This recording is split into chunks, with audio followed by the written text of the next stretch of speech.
tämän kevään, kun täällä oli kaikki jo valmiina ja parisataa katsojaakin oli päästetty jo katsomaan ja sitten tuli ei päästäkään katsomaan porukkaa. Sen jälkeen tuli katsomaan täällä.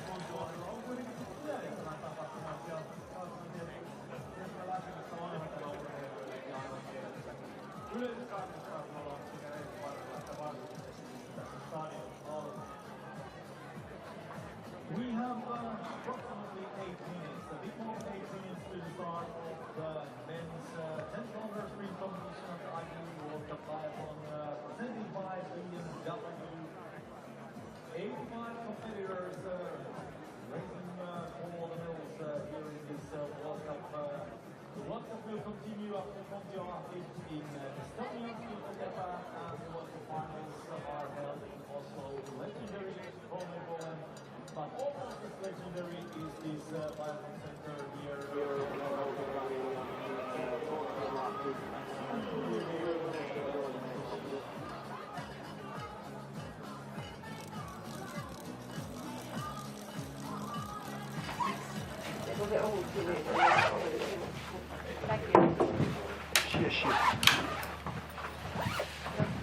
Ja numeroksella.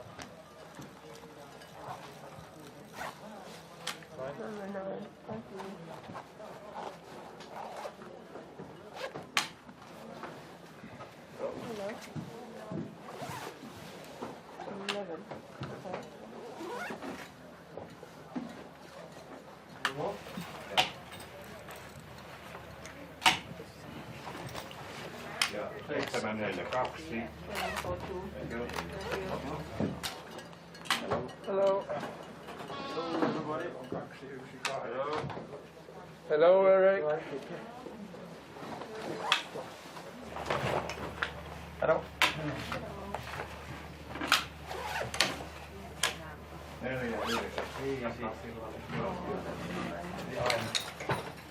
Se kysyy joka asia 2 kertaa, eli se on Kyllä, kyllä.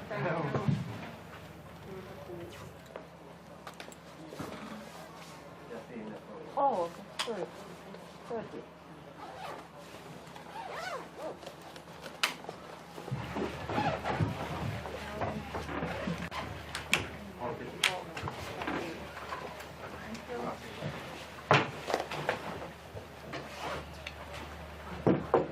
Naisten kisassa nähtiin jo noin tiukkaa settiä kamppailua. Kyllä se saattaa olla sekunneilta kiinni, mitä huipputulosta.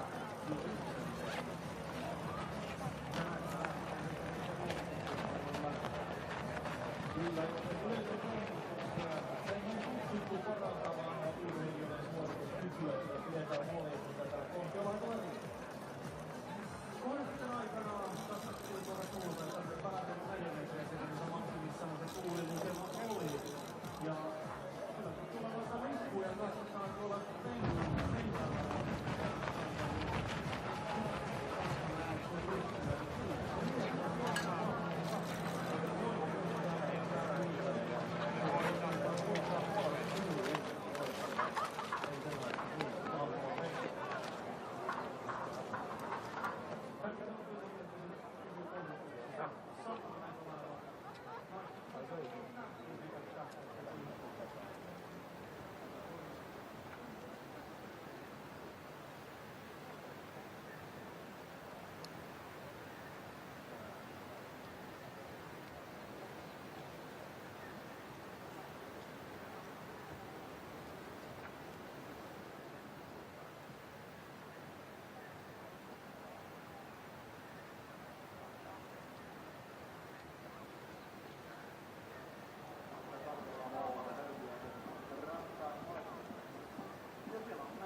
Ja sieltä otetaan kuulua lähtöportille. On the 28th, Mercy number 1, representing Germany,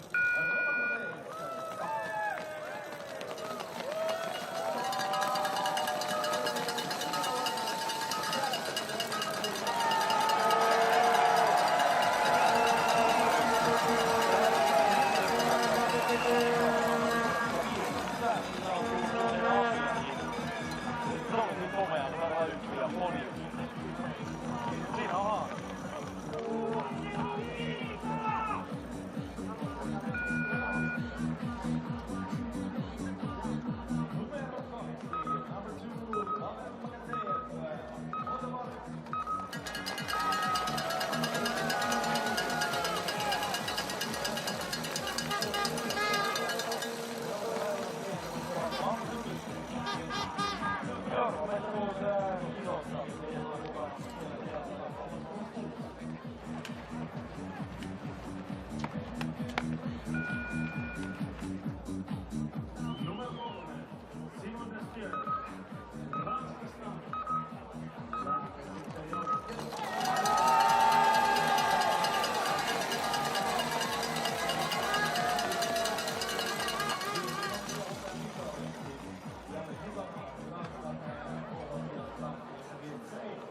Where it was the other way around, 4th in the sprint and 5th in the pursuit.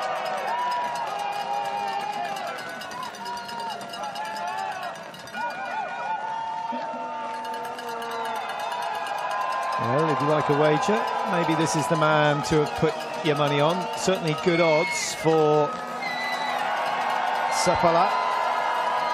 And he's got fans behind him now. He's going to be one of the only athletes who gets any response to his shooting mic.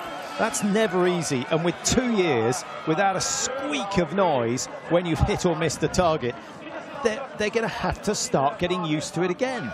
They are, and Seppälä, the last time when we had spectators, it was actually mostly Russians in the audience here, only 46 kilometers from the border. So it's a new experience today for Seppälä, and I really hope he's played that into his mind prior to his start today. So just check the flags all over the place this morning. 15 to 30 was left to right, 1 to 10 was right to left, and in the middle you had no idea what was going on. So it was tricky conditions for the women's sprint. It certainly caught out a lot of the early starters. Let's see how Rees gets on. His first shoot. That's a bit unlucky. Low right. That's better. A lot better. I was just about to say, will he change his sights? No, that's central again. Yeah, he just altered the elbow position between 1 and 2. Seems to have made a difference. And I think we put that first one down to human error, or possibly a little bit of a gust coming through the stadium. A little bit. You can see the flags lifting slightly stronger at times.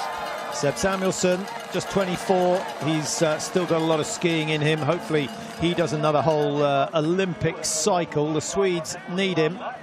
He's been their mainstay so far this season. 4th in the overall World Cup standings. Detieux, first of the French to strike. It's only 3.3 behind, and Roman Rees, I think that was a good pace. First time of 3.3 kilometers. Needed 2 spares in the relay yesterday.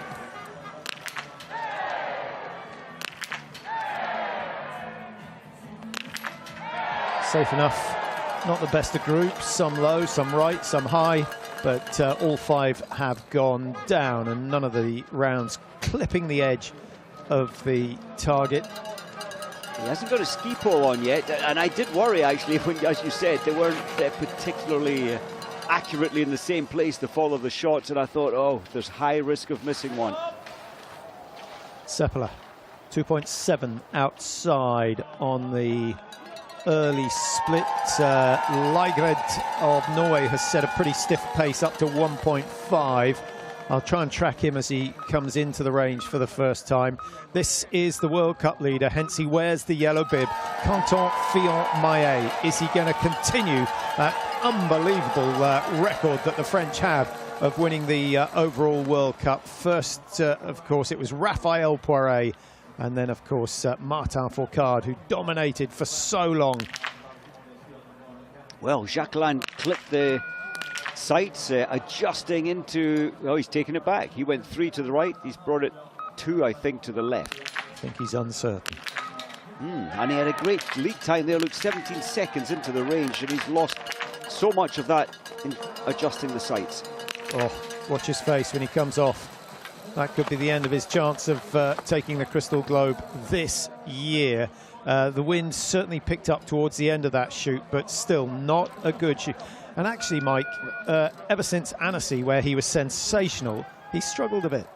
He really has, and great skiing there that first lap, but to then mess up, just really getting it unsettled about the way to change his sights. Oh, Samuelson is flying. He is. It's interesting, Jacqueline looking up at Patrick Fabre, his coach. The coaches are not allowed to give any information on the range. You can, as the athletes ski behind the range, and of course the coaches along trackside can give any information they want, but not in the range.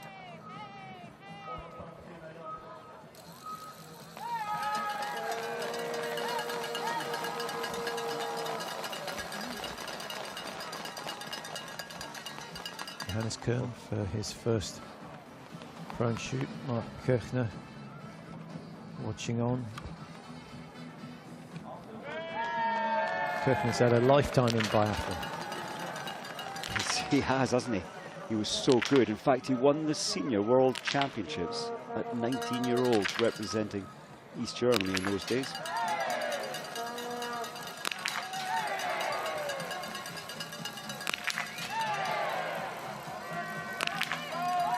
I was just about to say this looks good. And then he throws one way, way out to the right. Now, Mike, obviously human error is the most common cause of a missed shot. The wind plays a big part. How often does the round, the ammunition, make a difference? It's the ammunition they're using. It's been thoroughly tested. Even the batch numbers have been tested to suit your barrel, and that's done in the refrigerated underground range in the Anschutz factory. So generally the ammo is absolutely reliable, and very rarely cheaper ammo. Yes, you get some random shots, but not in the competition ammo these athletes are using. Lygrid hopes his is not the cheap stuff. Yeah. Oh, adjust. Yep, two to the right.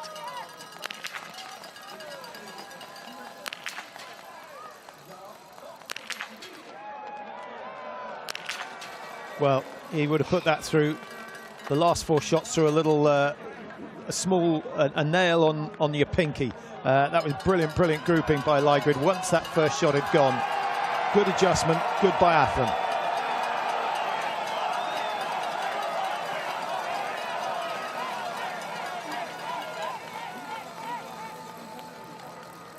Lygrid through. Seppala started number 14, and the cheer as he comes into the range area.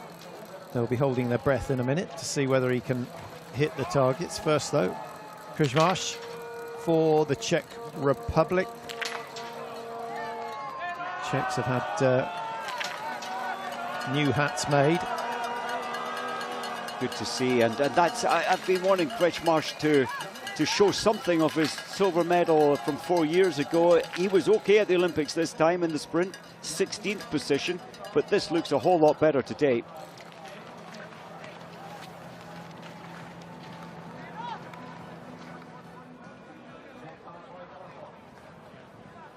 Seppala now for Finland. 2.8 inside. He set off pretty fast, but that is inside Detieux's time. And Detieux some 17 seconds slower than Jacqueline into the range for the first time. Oh, there's the first miss. He needs this. No, he's thrown that wide. And the cheers turn to groans just when it was looking so good. Well, there's the risk, isn't it? A huge risk if you're going for rapid fire. But look at the flags. They are slightly changeable in there. That's a terrible start.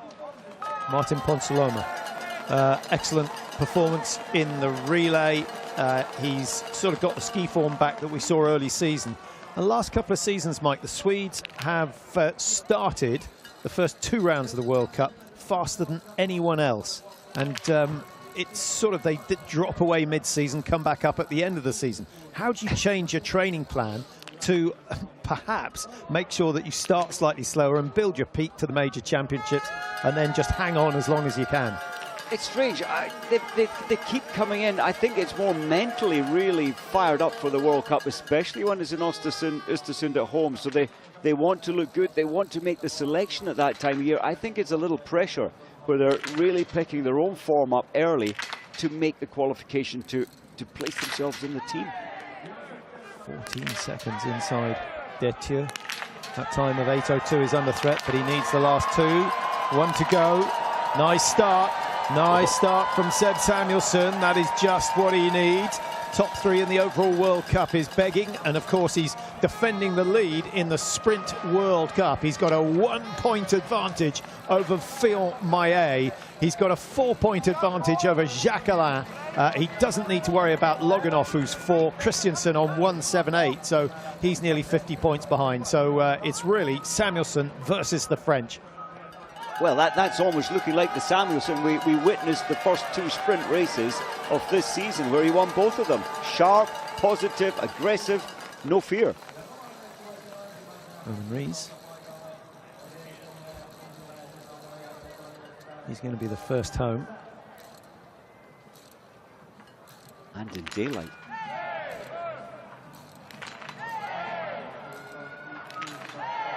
It was quite fast to his first release of the shot, 13.1 seconds. Yeah, he shot pretty well in Beijing, and he shot okay here, particularly in the standing shoot. He got a clear shoot in the sprint in the Olympics, finished 17th. So with 1 miss on the prone, you would suspect that he's going to be just outside the top 20. But obviously, with slightly smaller field, maybe he can pick up some handsome World Cup points. Phil Maillet on his first shoot for France. Phil Maillet's time coming into the range.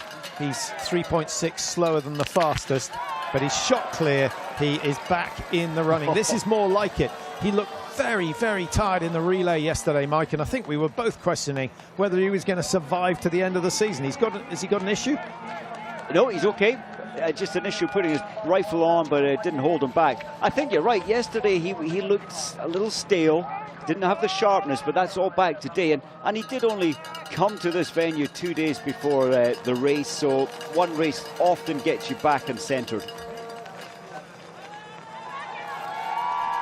So there you see the scores after the first shoot. Samuelsson leads, Phil Maillet in 2. They are the 2 men who sit on the top of the sprint standing. So a battle royal going on there. 17 seconds behind is Detieu, who started very, very early in this race. As we see Christiansen of Norway, the time 3.6. That's okay.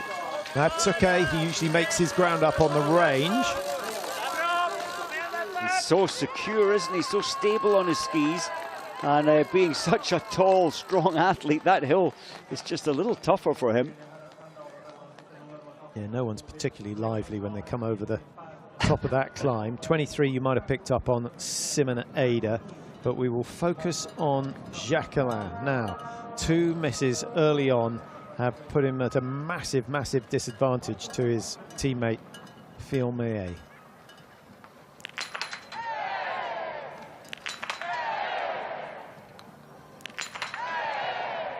Keep the rhythm going. Good. Excellent. That will boost the confidence for the pursuit tomorrow. And he's now going to be even angrier about those 2 misses in the prone.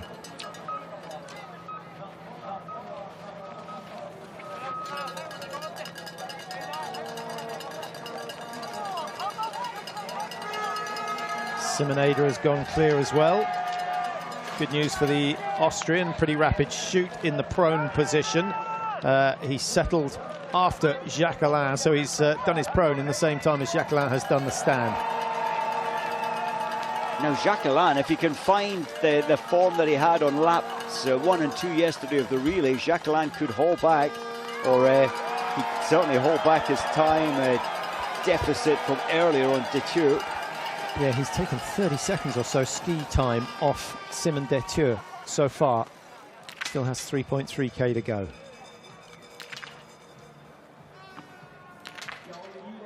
Christiansen always careful placing that left elbow.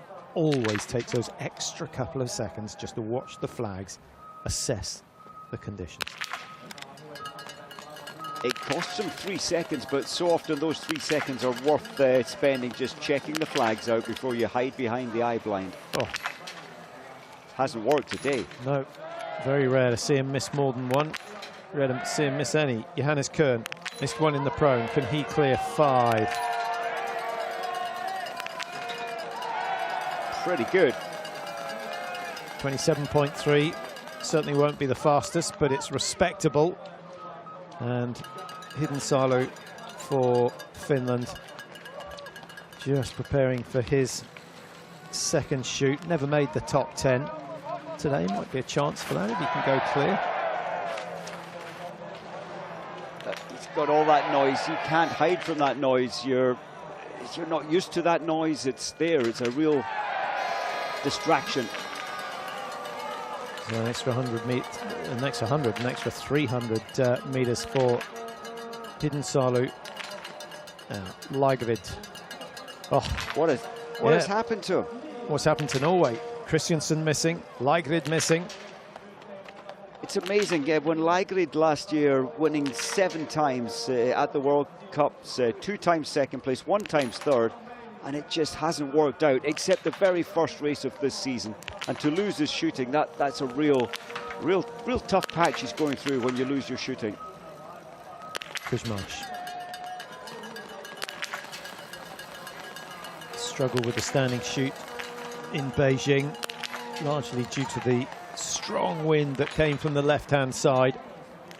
I mentioned yesterday that the Norwegian team bought themselves a massive fan so they could simulate the wind. I can just see Johannes Tingesbø on the controls while the rest of the team are trying to shoot, winding it up and down, imitating the gusts that they got out there in Beijing. So Ponsiluomo, 2 in the prone. It's not going his way. Looks as though it's going to be between Fiolmaye and Samuelsson. Can any of the Germans get in on the show? Benny Doll.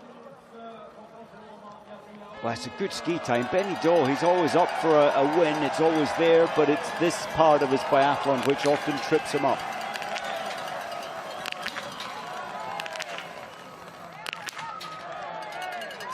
Rifle seems a little more stable today. Normally there's quite a lot of movement, as there often is in his skiing, but that's okay.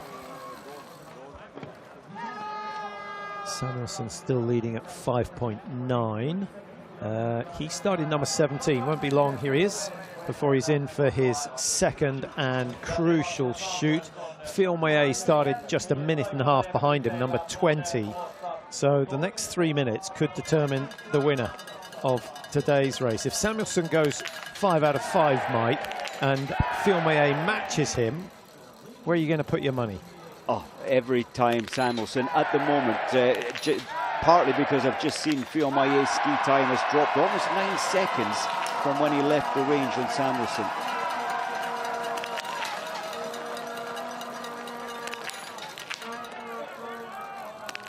I like the way Samuelsson slowed down before coming in, but it hasn't paid off. He's given it away.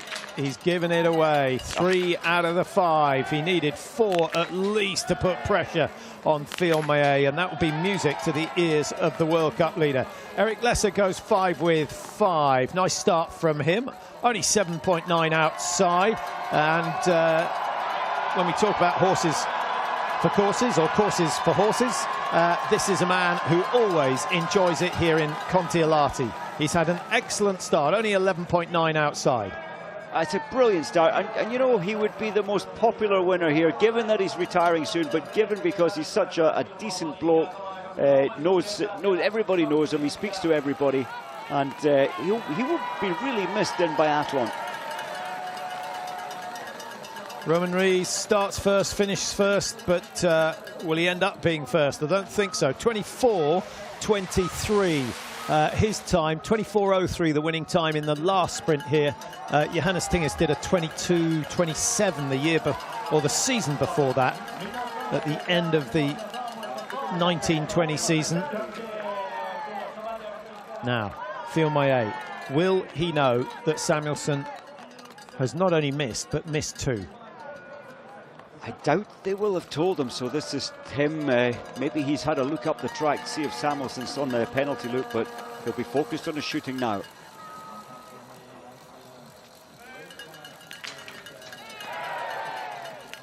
certainly been the best finisher so far this year. Struggled in the final shoot of the relay yesterday, but 4 out of 4 for Phil Maillet. Does he make it 5? He does. He does, and that is why he is wearing yellow. He's been so consistent over the last 3 months. Maybe not his best at the start of the season, but he's just got stronger and stronger. A sensational Olympic Games. He only missed out by a fraction on taking 6 medals from 6 races. He was 4th in the very final race, the mass start, and it was a miss in the stand that cost him. 29 seconds the lead.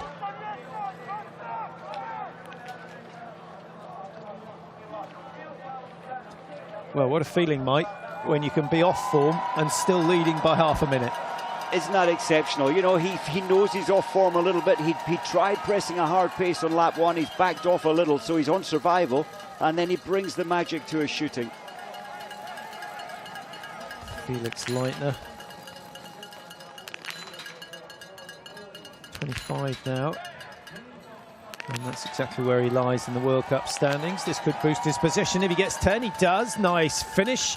And not the first to go clear. Shoma of United States has gone 10 out of 10. Phil Maillet we know about. So that's 3 so far from the 18 athletes through. Quite a few struggling. Jesper Nellin, 6 misses. So he's only hit 4 of the 10.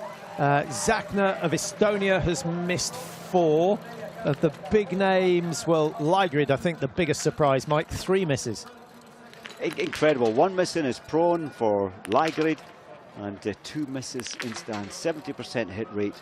That's not the old Ligrid. Here's another man who's going to be retiring at the end of the season. It's been a real treat watching him in his career, the development of the shooting. He really has been a groundbreaker. He has led the way, hasn't he, with the recent fast, rapid-fire shooting. He's a little more careful today. Yeah, but he still gets himself 5 hits, becomes the 4th man to clear all the targets, and Simoneda is still showing the youngsters how it's done. That's brilliant. But I think ahead of him, Felix Leitner, I know he's had 1 second position in his career, his only podium in his career, but I think Leitner may well hold on to a podium today. Well, Simoneda 34.3, Leitner on 32.4. He's not got a massive amount to play with, Mike, especially when you look at Jacquelin, who's only a second behind him, having missed 2. So Jacquelin's done an extra 300 metres. He's on very, very good form. Johannes Kern across the line goes into 3rd place for now. Only 1 miss. That's an impressive ski time from Johannes Kern. He was behind, well, by a second behind Jacquelin as he left the range. And to move ahead by 4.6, that's a brave performance. Well, what is Phil Maillet's lead going to be? He was 29 clear last time. He's kept that margin ahead of Samuelsson. And that's some more valuable points. You know what, he's going to be in red when we do the next sprint, Mike, because he's going to close that gap on Samuelsson. And with just 2 sprints to go after this one, could be another crystal globe that he's likely to add to his collection. We've seen Lesser shoot well. We've seen Ada shoot well with, I was just hoping that Lukas Hoffer would finish with a 10. He's got himself 9. That would have been a good performance. Do you know, he's slotted back into his bad habit from 2 seasons ago, missing the last shot. That was a bad habit, deeply ingrained in him. I thought he got rid of it this season. And then when it mattered most this season, he let it slip. Yeah, he's really going for this one. Looks a little bit tense, but he's hungry for success here as we watch Bakken, who took the opening leg of the men's relay yesterday. Shot well in the prone, 5 out of 5. Needed 3 spares to clear the standing targets. He doesn't have any spares today.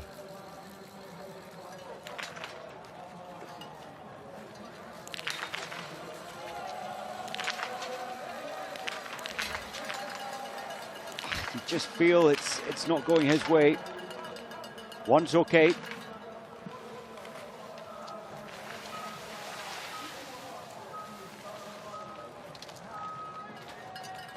Well, Kretschmarch will be regretting that one shot missed. There's so many of the big names missing one today.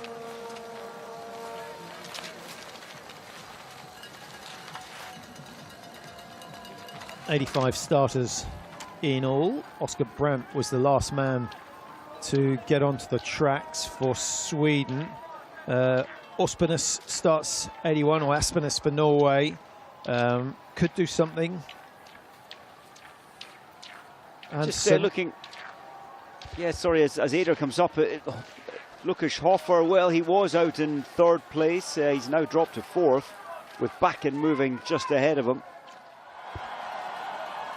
Kontiolahti, had he not missed 2 in the prone, you know, with 2 penalty loops, he's only 46 seconds down.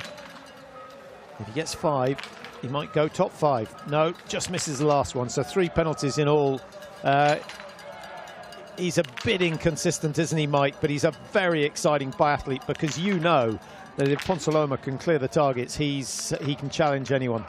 Oh, he can. I love his his calmness, his efficiency and calm on his skis, but he's not always that calm on his rifle. And just looking at the finish line, Seppala, 29 seconds behind. It normally shoots better than that, 9 or 10 out of 10 he often gets. He could have won the race today. But he had to hit all 10. Yeah, Samuelsson heading to the finish, but he will know by now that his chance of winning have gone. Last time we saw at 9.3, he was 31 seconds down on the race leader, Fillon Maillet. It could well end up being a podium. He's still skiing incredibly fast, but Samuelsson needed to win today to put pressure on Fillon Maillet. Here goes Eric Lesser. Can he clear the last 5 in his final sprint race here in Kontiolahti? No. Does the same as Lukas Hofer. Well, the wind isn't difficult right now. It's just the effect of the steep climb coming up into this range, a little bit of pressure. Eric knew he was doing well there and fought 6th position as he came into the range, but well in contact with the medals. Yeah, not quite sure where this form was yesterday. Maybe Fillon Maillet needed a race to get the fatigue out of his body. Yesterday he looked sluggish in the relay. Today he's looked anything but. Shot perfectly, he's paced the race perfectly, and it's going to be the perfect result for him. He's going top, and from what I can see further down the order, he is going to stay there. 29.7 inside.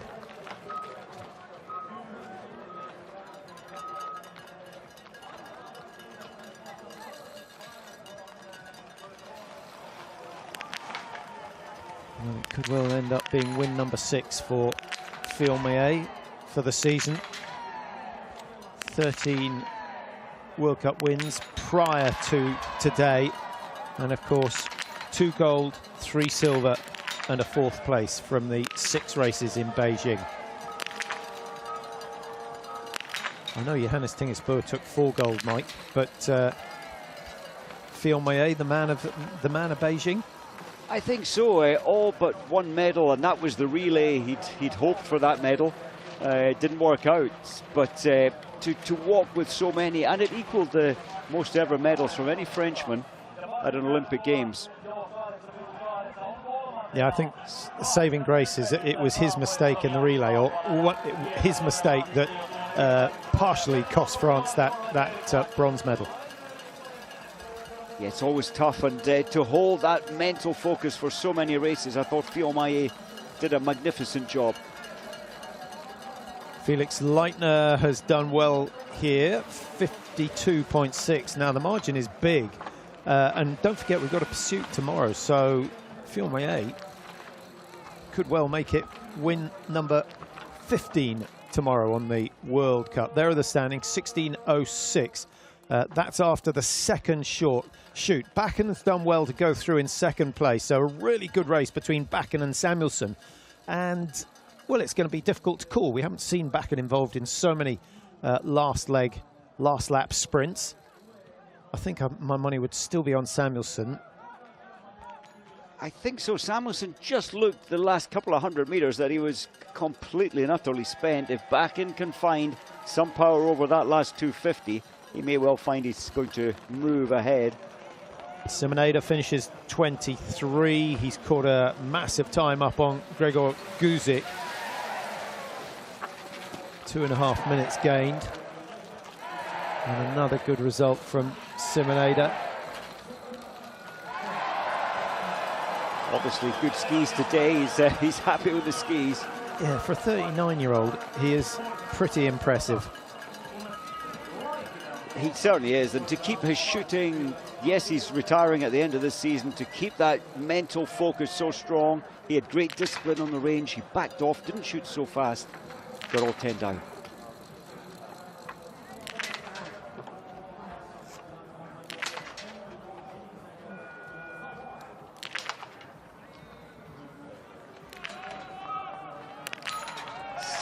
.2 to the first shot. It's a little slower, but it's working.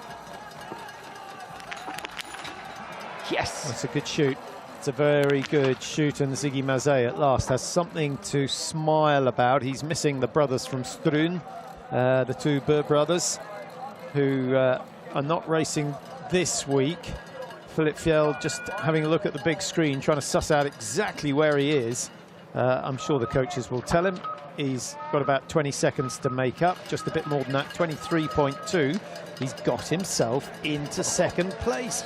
Exciting times for the youngster. He looks so relaxed, doesn't he? He must be fully aware that he's in second place by now. He looked up at the scoreboard, but very composed, ready for what's to come. Yeah, don't forget he got a podium in Annecy in the sprint event there. And that's the only time he's been in the top 3. Other than that, he's only had 2 top 10s. So it's a good performance, and it looks as though he could get himself a PB. It's possible. Top 2 would be excellent. Hoffer into 5th for now, 42.5 down. He will be starting the pursuit in the company of Ada and Leitner and Detour and Seppala. Jake Brown, I thought he was going to get all 5, so he's really struggling now on the last shot. Perfect, he got it down.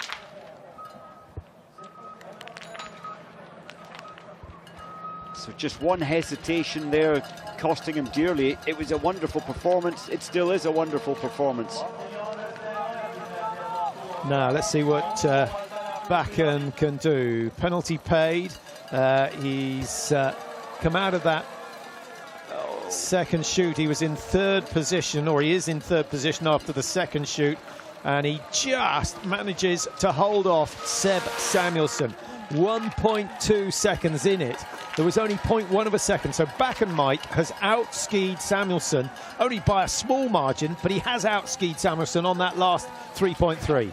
Well, that's incredible, and we felt that Samuelsson just faded. He just dropped off the killer pace in the last 250 metres. That's a great performance from Bakken. Yeah, and sitting in 3rd, it looks as though there's every chance that it's going to be his teammate, Philip Fjeld Andersen, who pushes him off the podium. It may turn out that way. There may be another scenario that will surprise us. Going back to the first shoot, no one starting outside the top 40 has got into the top 5. Iliev did very well. He's in 6th position, having started 45. Bormolini started, he's still looking pretty good. 8th place, top 10 after the first shoot. And here he is, looking to clear the last 5. Breeze stiffly from the right-hand side now. A 180-degree turn from earlier on today. Well, you're right about the 4th shot. It's a regular, sadly, today and at this venue, missing the 4th shot.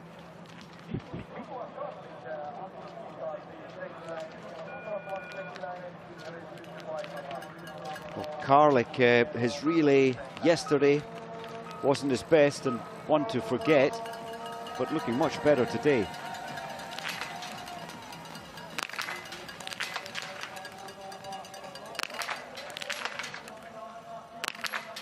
Well, he had 3 penalties in standing yesterday. That's with 8 shots, and it's not great at the moment.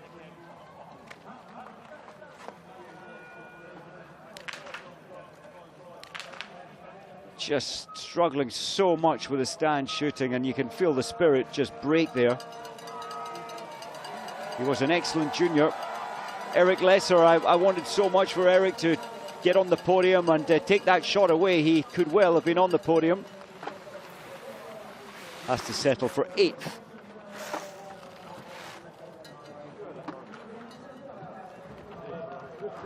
Still very good performance overall. And a chance tomorrow at 49 seconds behind Fionn Maillet in the pursuit, but only 20 seconds behind second place. Well, Fembling has come through. Look at that time, it's a good time. Kern on 29 is safe, I think. Bakken on 31 might be challenged here. No, he's going to be okay. He's still got 50 meters or so to go. Adron 44, is he going down into 8th? I think he is. It's going to be very, very tight. 43.5. Fembling squeezes into the top 7. So Fionn Maillet leading, Kern in 2, Bakken 3, Samuelsson 4, Jacquelin 5.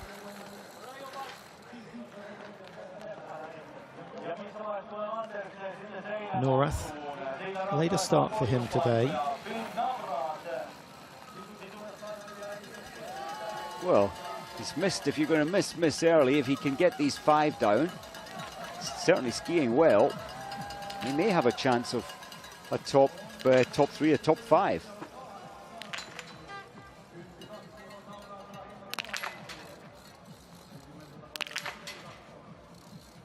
We're looking at 16, 17 to the first shot. Quite slick drills, getting the rifle off the magazine in. Now he's just getting his breathing under control.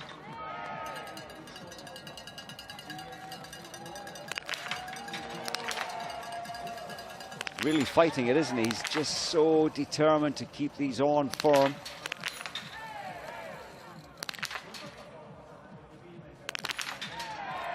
That's a very disciplined shoot from Philip Norath. If he comes out with a margin of 16 seconds, that will put him up into second place. But he did take 3 or 4 or 5 seconds longer than Fionn Maillet with the preparation, so his advantage has slipped, but the targets are down, so he avoids the penalty loop. That's got to be worth 2 or 3 seconds on this final lap alone.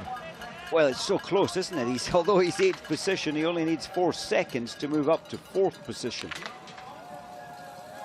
Yeah, we've got Anderson on 23, Bakken 29, Samuelsson 29, Hoffer and Leitner at 32, Jacquelin at 33, and we've just seen Norath go out 34 behind.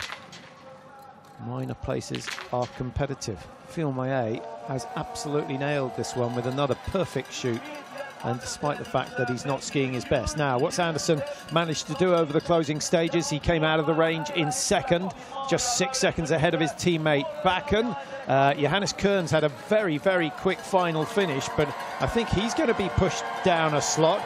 Here goes Anderson. Is he going into the podium for the second time in his career? It looks that way. 16, 17, he's well inside Kern. He has had a sensational final lap. Now, either he saved something or the conditions, as it drops in temperature, it's dropped 2 degrees over the last, 20 minutes, and he points to the Ukrainian flag. Incredible in a situation like that, as big as that is in his career. He's not thinking about himself, he's thinking about Ukraine and the teams that aren't here. That was an amazing performance, and so smooth, so easy on his skis. He didn't panic, and he finds himself in second place.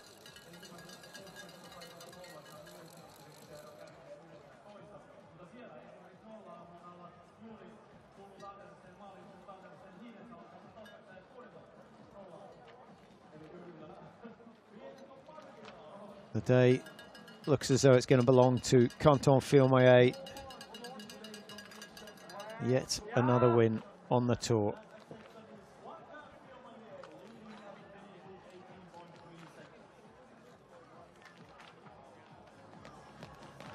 Well, I don't think Fionn Maillet can have imagined that this season was going to go as well as it has done, Mike. Not only to be such a dominant force in the World Cup standings, but also to string together those races at the Olympic Games. it's a total dream season, isn't it? And even in his wildest hopes and expectations, I don't think he could ever have dreamed of winning so much this year. And today, I certainly felt he wasn't quite on his magical ski form. He wasn't. He was a bit off, but it's all there. He's put in so many hours, as he said, at the Olympics for this moment, for his Olympic moments, and that's carried him all season.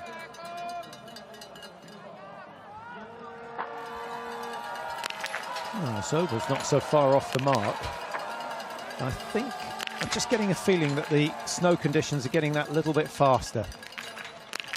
Did get up to just around 0, so there was quite a lot of moisture. I know the air is dry, but there was a fair amount of moisture in the snow earlier on today. And if that's the case, then as the temperatures plummet, the quantity of ice goes up. So out comes Sobel. France, the leading nation at the moment in the Finnish area, ahead of Norway and Germany. A couple of surprise results. The margin between 1 and 2 is fairly large with 18 seconds, but then very, very tight back to really Eric Lesser in 10th position, who's 49 behind. It's certainly going to be a very tight and exciting pursuit tomorrow. When, yes, from 3rd place back to 12th place, there's only, what, 22, 23 seconds. And there are only 25 people, Mike, who are going to miss out on a race in the pursuit. That's from the full field. We know we had a few withdrawals prior to the race starting. So there are going to be quite a few in the pursuit tomorrow who have never, ever done a pursuit. Yes, and that's a whole new experience. I was hoping the Czech Republic might have some joy on the range, but Vaclavic missing 1 out of 5 in his prone shooting as well.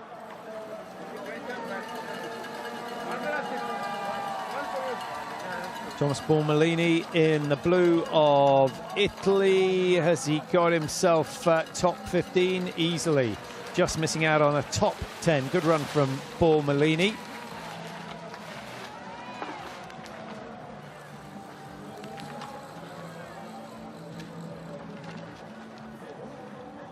One miss in all.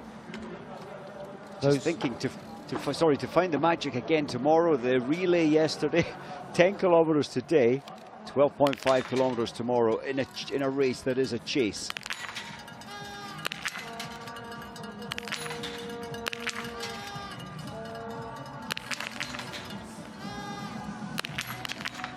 Slightly high.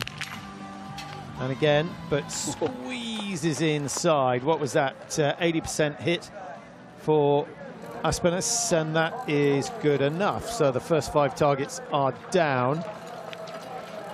So just about all the athletes through the first shoot now. And he's going to be one of the best later starters, just looking for high start numbers. Feld Anderson started 68, he's in 11th. Aspenes, we've just seen, started 81, has gone into 14th.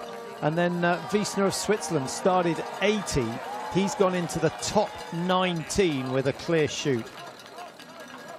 Giegana, this is a good position to start from tomorrow. Only 45 behind, but plenty of athletes within range tomorrow.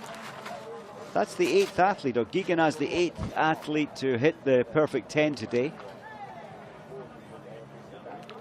Yeah, he's done well. He wasn't even in the top 30 after the first shoot. So by shooting clear in the standings, he's gone rocketing up the rankings. Well, that puts Giegana as 3rd French biathlete today and only 10 seconds behind Jacquelin.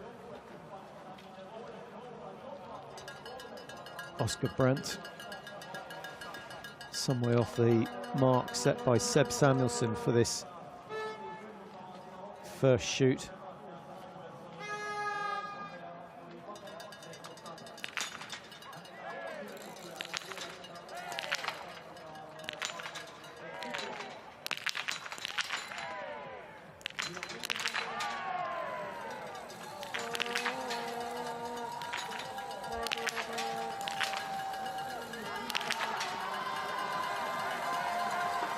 Oscar Brandt, his ski speed has lifted from his last races at the World Cup. That was in Antholz before the Olympics.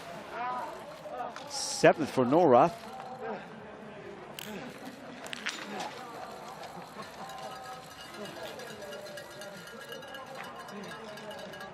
Well, Norath can take some joy for tomorrow, where he's only, what, 5 seconds off 3rd place when he starts his race in the pursuit tomorrow.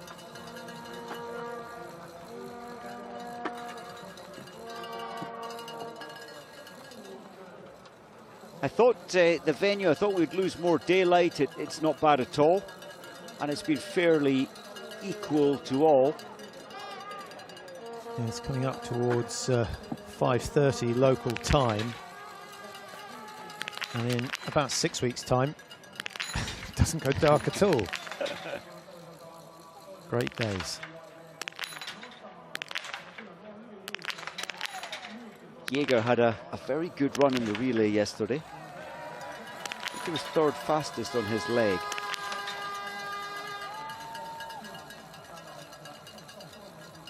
He was 5th fastest actually, and only used 2 spare rounds. Much windier conditions yesterday.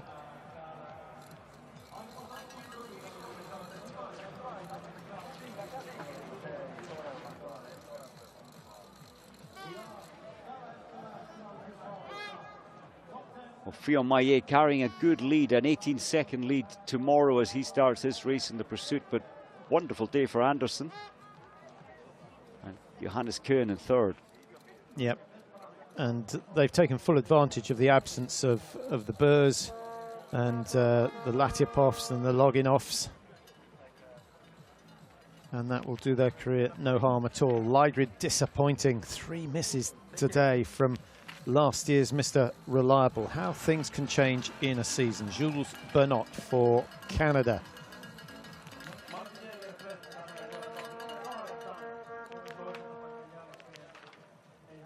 Well, with 3 Canadians out, it's really the responsibility on the shoulders of Bernot. He's coming right up to lane 16, I think, as that's as far as you can go in standing. 16 to 30. Maybe on a perfect way.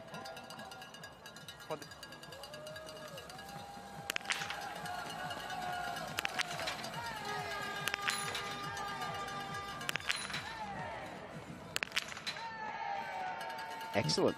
Yeah, that's a nice finish. Having missed the first, it can unnerve so many, but it didn't break his rhythm. And now just 3.3 to go as we watch Sean Doherty. 135 off the mark. That is the margin he will start behind Fionn Maillet tomorrow.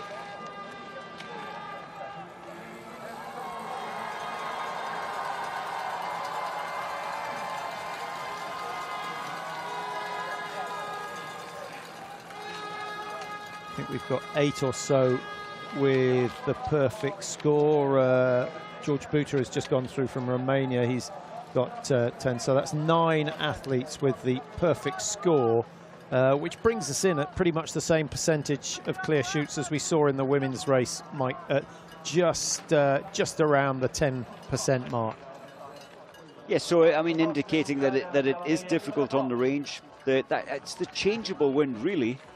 And in stand shooting, well, it's on that section of the range further to the left, it's more steady in one direction, and that's easier to deal with in stand shooting.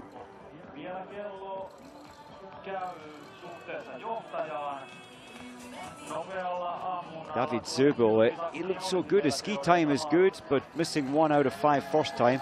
Ideally, 5 out of 5 this time.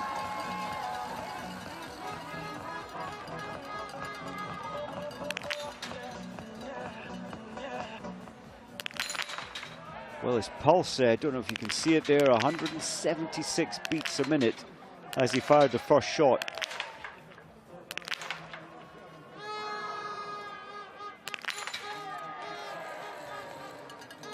Well, keep it regular, 1 miss out of 5 lying down, 1 miss out of 5 standing. He needed 10 for a top 5 position today. The 2 biggest surprises for me today, Patrick, is Lygrid in 22nd and Christensen in 23rd. They've both missed 3 targets and find themselves over a minute behind.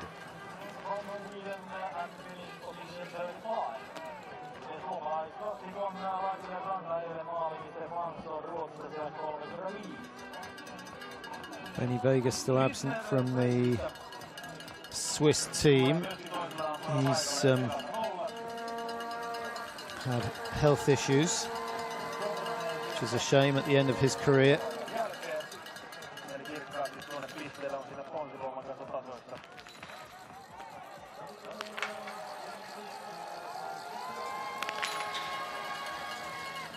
How do you see a way of increasing the number of competitive nations in this sport, Mike, and of course in cross-country as well? You know, so much is about your ski preparation, so you need backup. So it's all about money, isn't it? IBU are helping and assisting the smaller nations, offering training camps, offering coaching advice. I love the way they've spread that knowledge base deeper. But at the end of the day, to accommodate a team of, say, 10 athletes abroad with all the backup, it really costs a lot of money, and not that many nations have the funds to support a big team like the Norwegian team or the French team. Well, that was looking good for Aspenes, but not when he missed 2 out of 5 standing.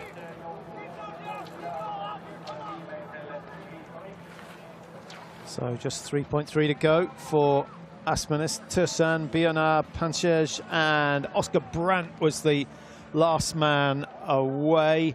The spectators certainly starting to look a little chillier than they did at the start of this race.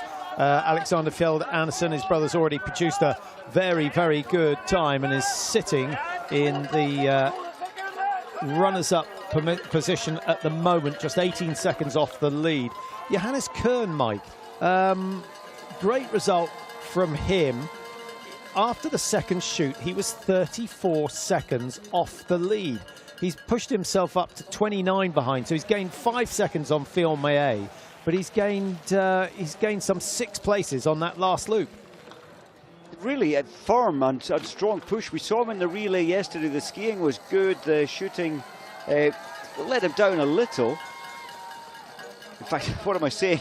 He was rested yesterday. I beg your pardon. I was thinking of Norath, who took the anchor leg. But Johannes Kern, fresh legs always helps, and a fresh mind always helps as well. Time at home after the Olympics, so precious, and just getting into your own airspace and your own normal life again, it recharges you. Yeah, if you gave the athletes the choice, would they choose 3 races over 3 days, or would they ask to do the 3 races over the 5 days, which then obviously means they have less rest in between each of the World Cup venues? I think they would go for giving themselves at least 1 day's rest in between, as it was the case for the women here. The relay, a day off, and then the sprint today and the pursuit tomorrow. That gives you a little break and recovery.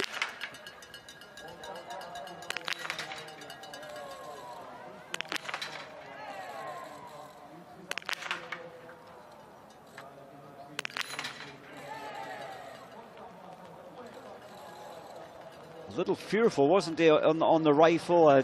Tension throughout the rifle. But he's much improved from where he was last time he was at the World Cup. That was Antholz just before the Olympics. Martin Jaeger on his way in. Credit to the fans that have stayed, and there are still plenty of them here.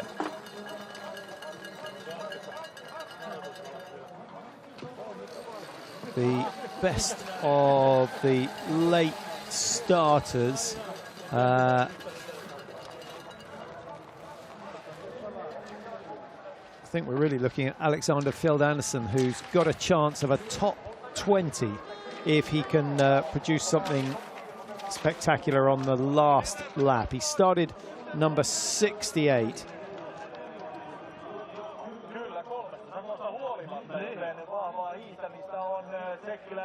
Actually, he's gone into 25th, so no one else is going to better that, I don't think. Just a double check. No, after the second shoot, everyone else is outside the top 20. Zobel, who started 77, is in 26th. position as we watch Strecki of the Czech Republic. 3 misses. Average in terms of the shooting result is probably about 1.5 misses.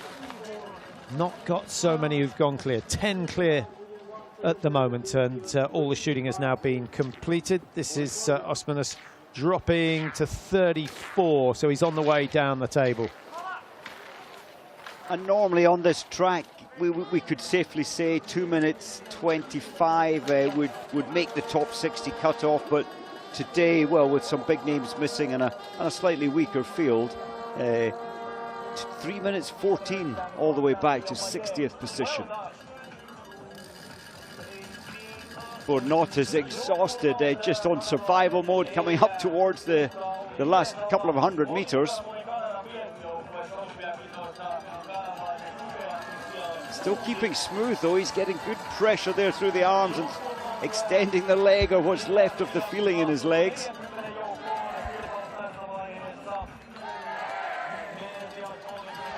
Well, he's in the World Cup points for now.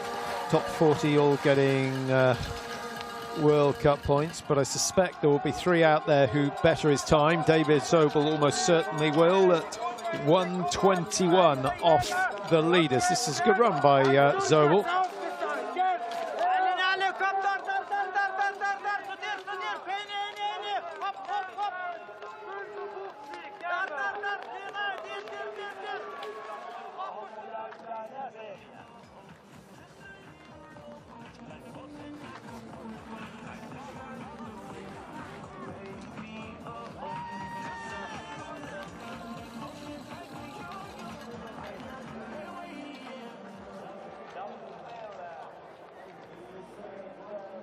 Well, that's a great feeling coming over this bridge. Just one more bridge to go, and it's a much easier bridge than it used to be. Built this lovely, gentle bridge, much wider. Often there was a bottleneck, although straight on this time, I should say, of course, he's going to the finish. Often there was a bottleneck going over that bridge, but much easier access now.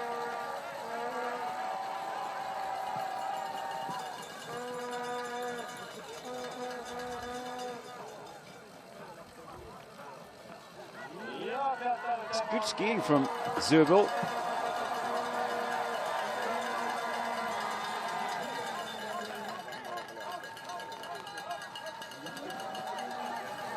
Well, that's him finished only his 7th World Cup race this season, so less experienced, but a good learning curve again today.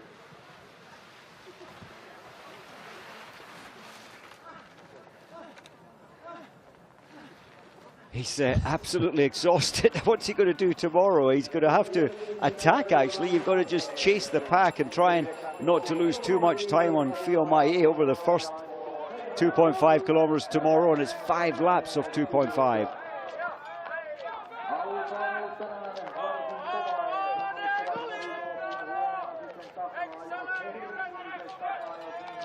Well, this is good tempo from Aspenes.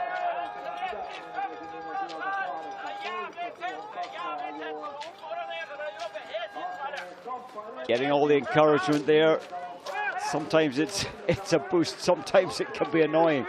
You're giving your best and then you're asked just to try and give a bit more. Yeah, he would have been told that 5 seconds will give him roughly 3 places, push him up closer to the 30th mark. I think he's likely to end up around 33, possibly 34, as we watch 79 across the line. Adam Klavik for the Czech Republic, and like a number of the better known athletes, missing 3 today. There's a man who had no problem with the conditions. Kontiolahti, 10 out of 10, and he notches up win number 14. It's only his 3rd ever sprint win, Mike. Yeah, that was, I looked at that before the competition, and I've been surprised with his ski form, with his firm and regular 5 out of 5 in his stand shooting. Often the prone shooting lets him down in sprint races. Didn't let him down today, 100% hit rate.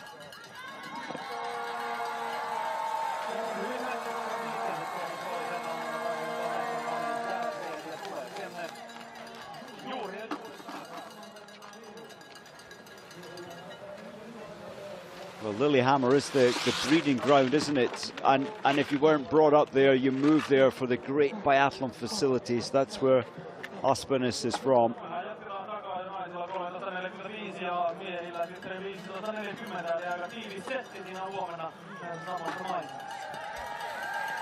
Wiesner of Switzerland comes in as the floodlights just intensify, and instead of one shadow you get 3 or 4. 0-3. It all came undone in the standing shoot, and Fielmayer, he won't relax quite yet. Certainly there won't be any complacency about his position in the World Cup standings, Mike, but it is looking very, very good now, with another 60 points to his name. And he had a decent lead over Jacquelin already at the start of the day. He was 135 points clear. Jacquelin today missing too many targets to be competitive, down in 6th place, 34 seconds off the mark. Oscar Brandt just trying to bring something more to his game in the final stages of his race. Only 2 men started after Didier Bionat.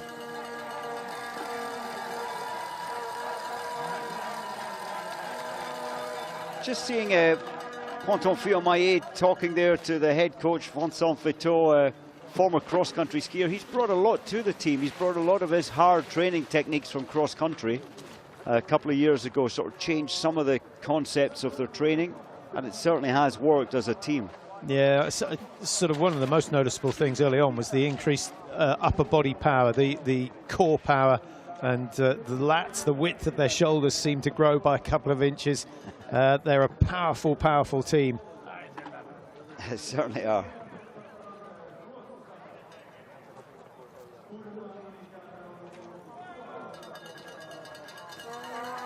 Now Fielmayer moves ahead in terms of World Cup wins, moves ahead of Vincent Feteau's from, I think it was 12 victories he had in cross-country. So Brandt finishes halfway down the field, having drawn the last of the start numbers today. So as we know, nothing will change in the top positions. I think the most outstanding performance really, Philip Fjeld Andersen, his 2nd podium, but a PB in 2nd place today. That was exciting. He's only 22, so the Norwegian conveyor belt is still well oiled and producing plenty of talented athletes. Johannes Kern, sensational finish. I said he'd gained 6 places on that last lap. He actually at the moment is lying in, well, his position after the 2nd shoot is 12th. So although a lot of those athletes started after him, he has pushed himself 9 places up the rankings on that last 3.3K. Very, very handy performance. And he's denied Bakken a podium finish. Samuelsson having to settle for 5th. One more hit and Samuelsson, I think, would have probably found it within himself to challenge Fielmayer for the win. I think so. He looked good today. Just he would have been annoyed missing 2 in total and faded just towards the end of his race. I just checked Vincent Feteau's. I gave him too many wins. He won 8 cross-country races, but 26 podiums, and all that knowledge brought into the French biathlon team.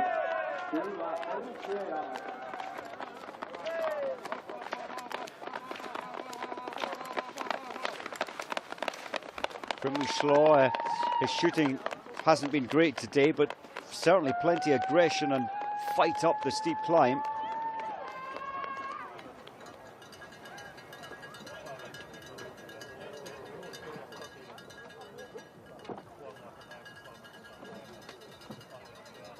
Well, so often it's the Russian flag that flies here. Today, the French and, of course, the Ukrainian. Most of the teams carrying the Ukrainian flag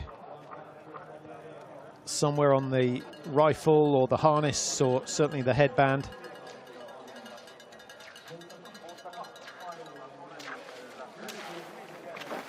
And we're nearly done. Well, Panzerts, it was his pro, and he only hit 1 out of 5. That's a horrible start to his race, and he's really punishing himself on the track to make up for those losses. Yeah, 450 extra meters. That's 4.5% added to your ski distance. He did not need that, but he still gets a decent round of applause. Reminds me of Beijing, where the only athlete to get any applause was the last man in. So 80th position for Panzerts. He's not last.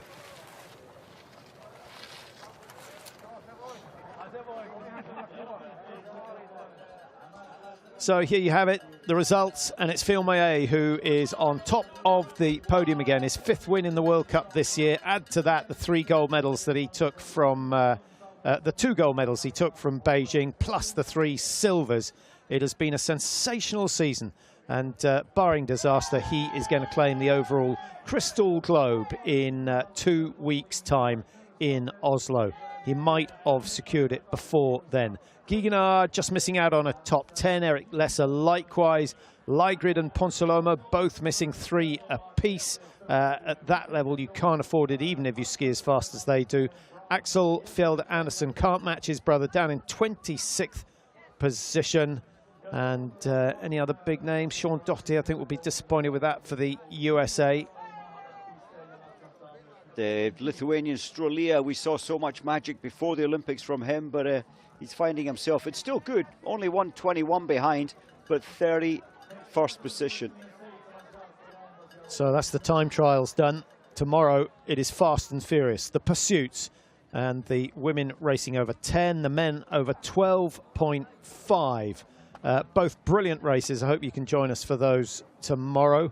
And it will, of course, be the women who go first. The men starting later this evening need a little bit extra rest before they can strap on the rifles again and prepare to do battle. Not for the last time this season, but they are getting there.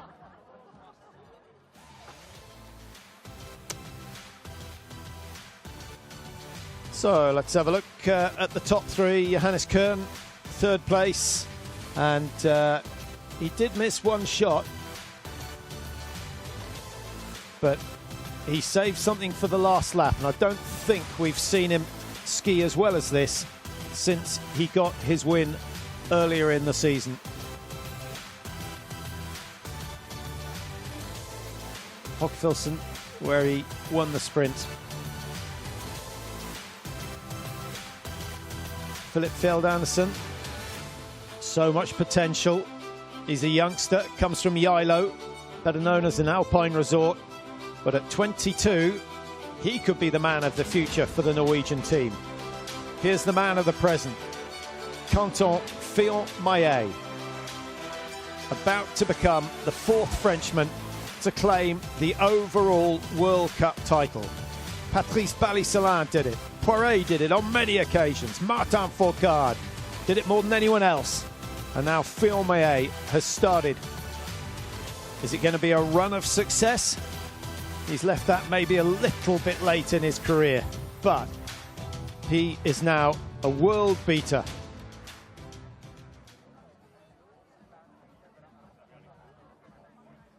The season, and right after Beijing, pretty amazing performance. How did you see it out there? It's very on a perfect way. You know, the goal for the end of season, it's for sure to try to have the globe, but also to continue with the good race. And so the Finnish fans being very respectful, hanging around for the podium as we have a listen to Phil Maillet, today's winner. And yeah, it was very good. I was a little bit lucky in the destination thing because I think 2 bullets very close to the border. Yeah, there's another win, so congratulations. Thank you very much. Well, he's obviously seen the results. The coach keeps a record of every shot, so they can work on that later. And there you see the sprint standings. He has turned the tables on Samuelson, who was a point ahead of him at the start of today. The margin now some 19 points. Yes, interesting. He had two, as he said, fairly lucky shots there, and it could have. It's just so marginal, isn't it? Had they clipped by another millimetre left or right, the result could have been so different. Small margins. Well, let's see where the prone shots went.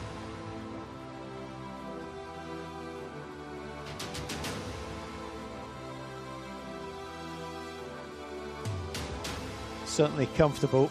No cause for alarm.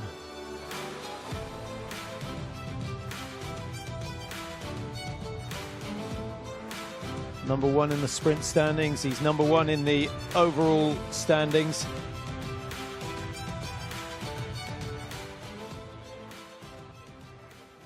And that is race 16 completed in the overall. We have a total of 22 races scheduled, so still some way to go. Filmé, Jacquelin still the top two. As you can see, that lead has been nicely extended, just short of the 160 points between the two of them. Cloud up there in the top 12 for the French. They've got strength in numbers. Benny Vega, in his absence, dropping down the order. Good gains by Philip Fjeld Andersen with his podium finish today, gaining 5 places in the overall World Cup standings.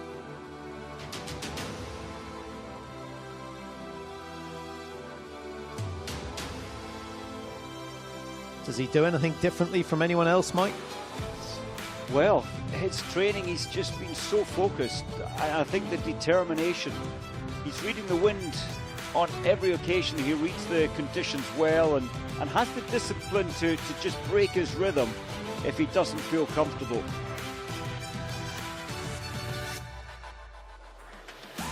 And I love his strength on the steepest of climbs here. He's so secure, and well, he can pull time back on the huge climb tomorrow if he has to.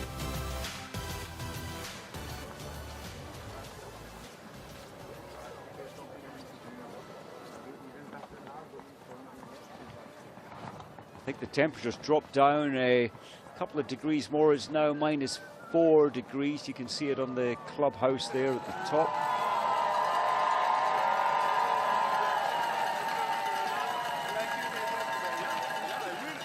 Just a reminder that tomorrow morning, 11:45 is the women's pursuit, and 13:40, so 1:40 in the afternoon, is the men's. And those are UK times, so hopefully you've got a few minutes to spare. They do not take long, essentially mass start races. The women's will be led off by Denise Herman. The men's will be led off by Kontiolahti. And on today's form, you'd expect him to do the double. You would. 18 seconds lead over Andersen, and 29 back to Johannes Koen. Don't forget your prize.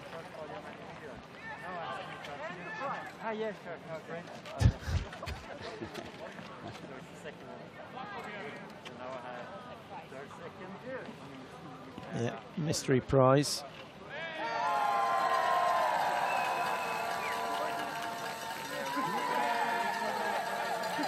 What do they traditionally give up here in Finland?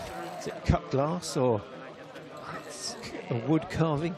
It's normally a wood carving. I'd like to see what it is this time. PB for Philip Fjeld. Excellent racing from him, and just like Johannes Koen, Mike, he did a lot of damage to his challengers on that last lap. He really did, and he was so composed. I thought he needs to pick up the excitement, the charge to try and move up into second place or third place. Very calm. He just had full confidence in his own ability. Hit one more target than Johannes Koen, so effectively Koen some 10 to 12 seconds quicker on the tracks than Philip Fjeld Andersen. That might give us an indication of what's going to happen tomorrow, but this man has to be your favourite. 10 out of 10 today. A winning time of 23:21 for the 10 kilometres. That's what most of us run 5 kilometres in if we're lucky, on a good day.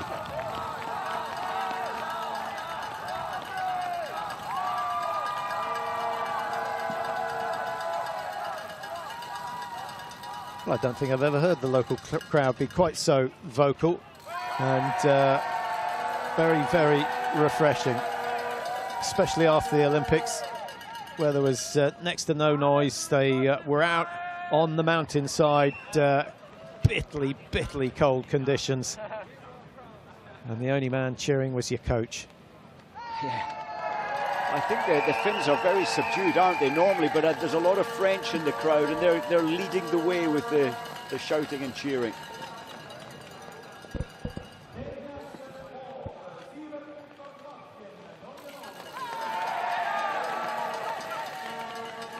Fourth place goes to Bakken of Norway. He was only a second and a half off the podium. Yeah, he'll be, if he goes to sleep tonight, he'll be thinking about that, because his PB prior today was 5th place. He's got a PB, but he's not got the podium that he wanted. Jacquelin in 6th place behind Seb Samuelsson. So there's plenty of the top boys in the top 6 today. Samuelsson, I think, just running out of juice on the last lap. Jacquelin looked incredible earlier on, Mike, and we're sort of seeing that over the season. He's very, very quick in the early stages, but then misses prove expensive. They do, and he loses the momentum. His mindset changes a little. He doesn't give up. He never gives up, but the spirit breaks. Yeah, he still missed 2 targets, so 34 seconds behind the leader, who missed none. So, you know, faster skier out there, Seb Samuelsson. Second fastest, Emilien Jacquelin. And you'd probably say the third fastest, Kontiolahti, who's down in 23rd position, having missed 3, or 21st position, having missed 3. Yes, Kontiolahti, he needs to, even with his fast skiing today with missing 2, he'd have been around 8th position. But he can certainly win these races with 10 out of 10. So that's the flower ceremony completed here in Kontiolahti. Let's have a look at the races coming up tomorrow, just to confirm those timings.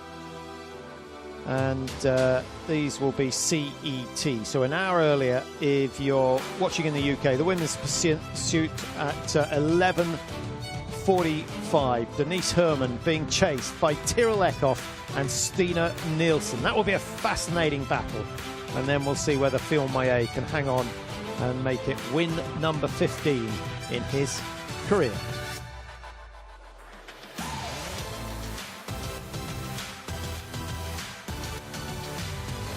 Well, thanks for your company throughout the day. It's been a long one. A reminder also that as well as biathlon, we have the big event in the cross-country, the men's 50k from Holmenkollen, on the back of a sensational 30k today, with Therese Johaug retiring her final race. Hopefully there'll be thousands in Holmenkollen tomorrow.